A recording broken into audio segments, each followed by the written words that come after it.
how to create and edit labels in Gmail. Hi guys, in this video I will tell you how you guys can create and edit labels in Gmail. Simply open up Gmail on your phone and then click on the left side on labels and click on plus to create a new label. Now from over here you guys can basically put in the name of a label. You guys can name it as to be important. Then you can also have it be under a label if you want to, or you can just have it be a parent label.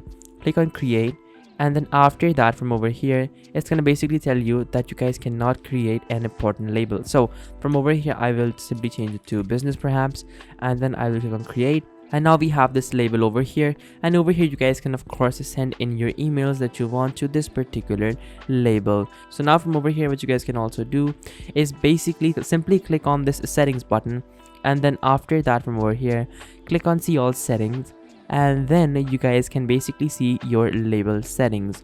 Now once you guys go over to your label settings from over here, you guys can also see all of your labels over here, and you guys can of course simply modify the label that you guys just created. You guys can edit it, you guys can remove it, you guys can also create a new label as well.